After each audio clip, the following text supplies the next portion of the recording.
Okay, hi everybody. Um, Today we're going to be talking about frailty in the ICU. So that's what our presentation is going to be on.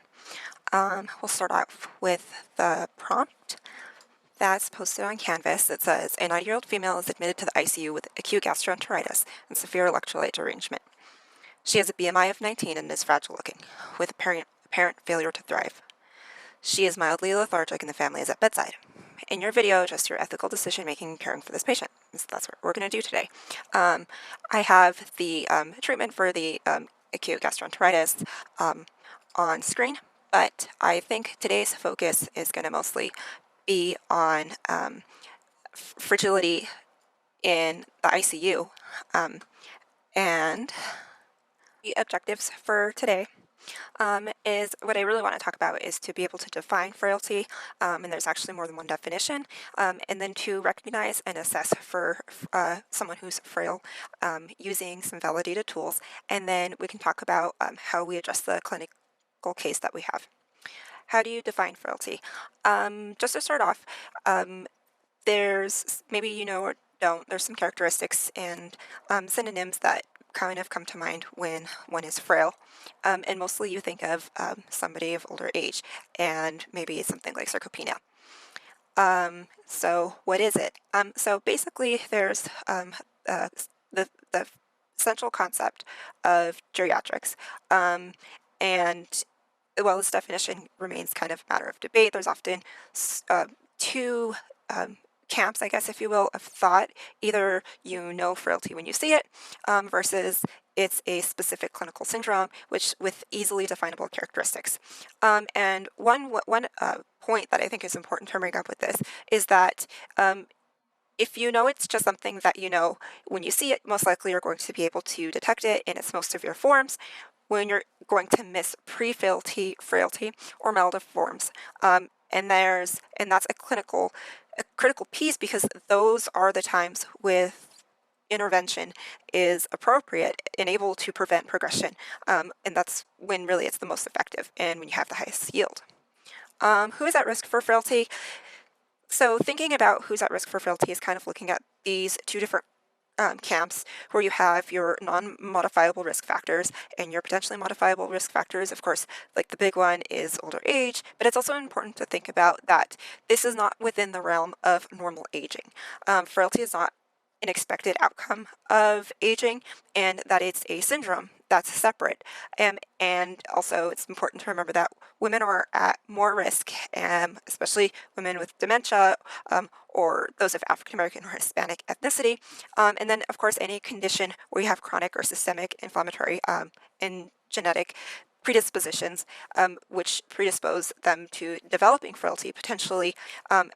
The modifiable risk factors are something that's always encouraged, and so something like a patient who's has low physical activity, which is really the big one, I guess, to try to intervene on, because by improving the exercise level and the movement level, and providing access to support and to maintain that physical activity and exercise, is a major intervention. And of course, the one thing that you may not think about is the extremes, and so extremes of weight. So that's a big risk factor contributing to sarcopenia. And then other things like depression, alcohol use, lower education, income, socioeconomic status, and then social stressors, which is probably a big one.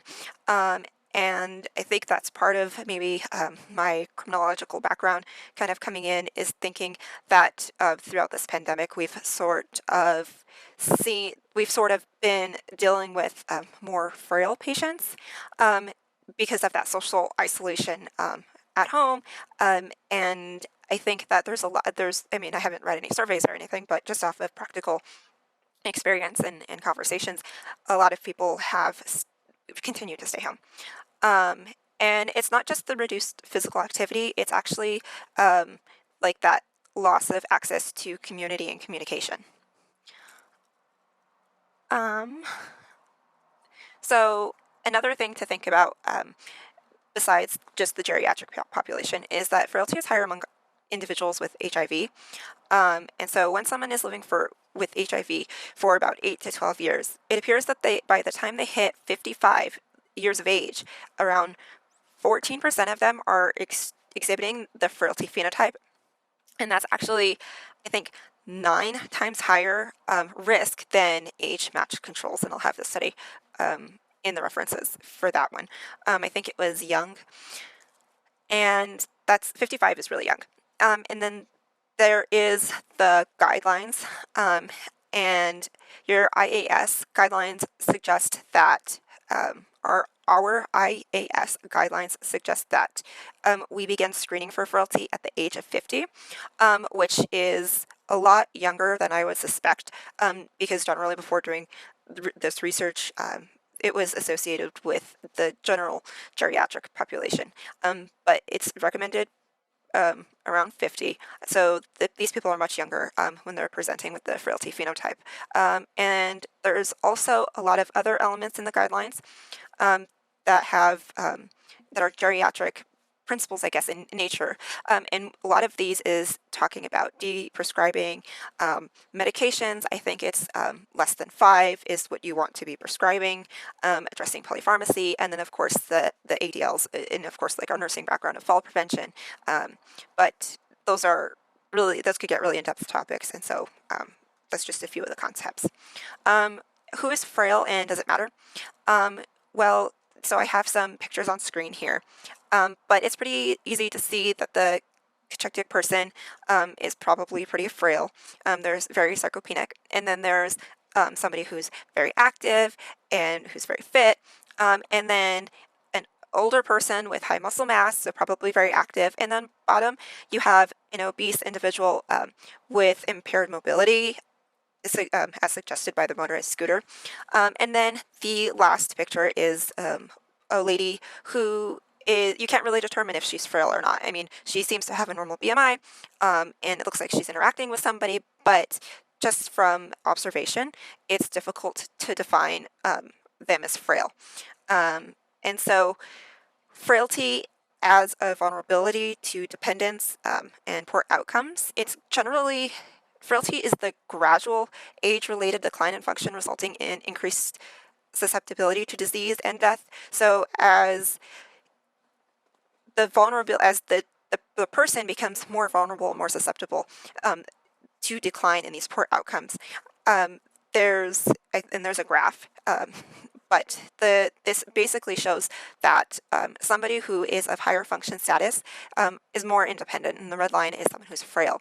And then as they're moving along through life, and they develop a minor illness such as a UTI, the non-frail person might have a slight hit to their ADLs from which they can pretty quickly recover and return to their prior functional status, whereas a frail individual, they're going to have a more dramatic impact, where the UTI that results in significant delirium and a hospital stay that will require a much longer period and time of recovery, and they don't ever really get completely back to their prior functional status when they've taken like that great of a hit.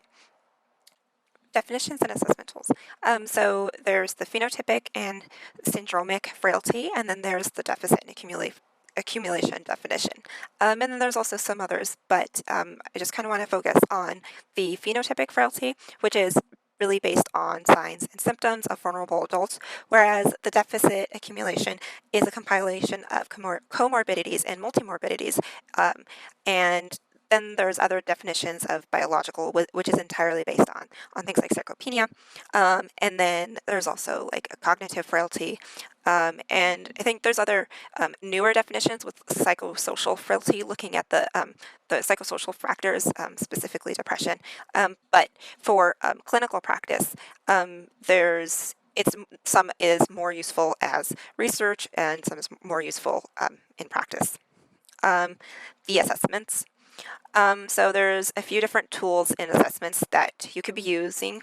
The first is Fried's physical frailty, and basically the principle there is that there are 5 elements, and that getting are scoring 3 or more defines one as frail. 1 or 2 is pre-frail, and then 0 is a robust person. So number 1 is involuntary weight loss, which ends up being about 10 pounds in the past year, with weakness, which is actually measured with grip strength. And if you have something to measure grip strength with, then that's great, but I haven't seen those in the ICUs. And so another one of the qualifications is slow walking speed of 6 to 7, taking 6 to 7 seconds to walk about 15 feet or slower, and that, or the subjective complaint of exhaustion, which is self-reported on a questionnaire, and then low physical activity. It's also, so there is another the second assessment tool is Rockwood with the deficit accumulation, and this frailty index was kind of developed around the conceptual framework to identify who's the most frail through this cumulative list of illnesses and comorbidities and other functional performance items.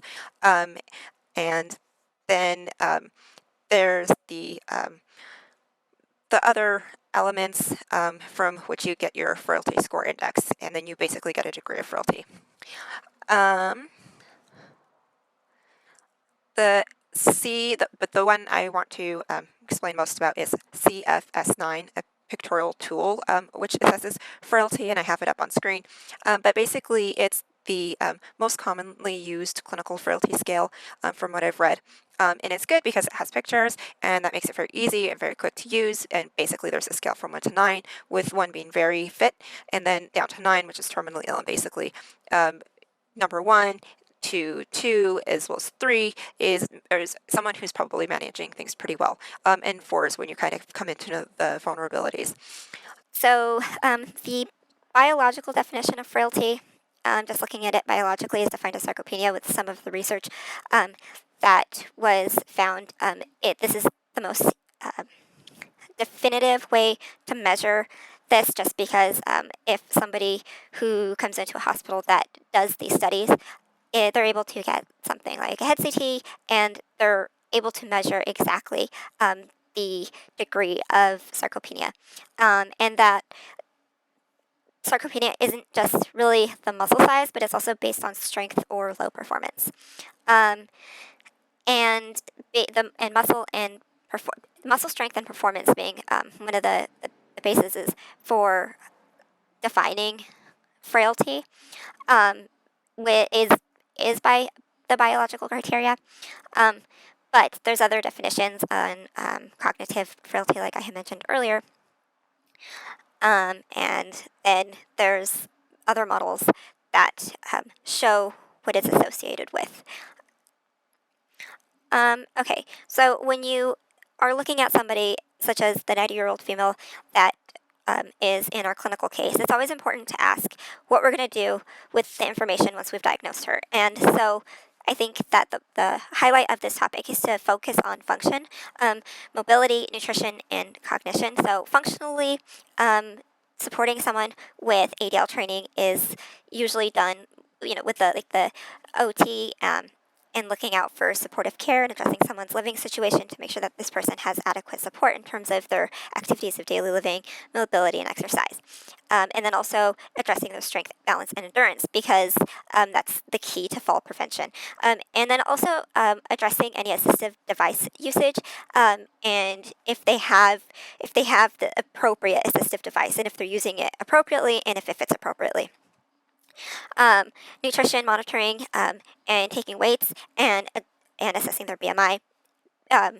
This is useful because you also want to be addressing intake, which includes their access and ability to maintain adequate oral intake, and then, of course, cognition, which is going to be the frequent screening and addressing the patient's need for social support, community engagement, and supportive care. And sometimes when these people come into the hospital, they're going to be rather advanced, and sometimes the appropriate choice is going to be talking about a palliative approach. It's also evidence-based to think of it this way, as well as ethically and morally. But of course, that's going to depend on what they like and or what they want. So as I mentioned earlier, the studies on frailty have shown that the major interventions of nutrition and exercise show the highest yield for the pre-frail individuals when you can detect it early, of course, which is the point. So clinically, it's important to minimize the the, the complications and the risks for frail patients, especially things like polypharmacy, and there's a trend on trying to deprescribe some drugs, just because of the mismatch in the difficulty of integrating services which focus on the medications that the patient's on. And then, of course, you want to also kind of ask or address the family and the person, the big picture of focusing on quality of life and short term goals of care.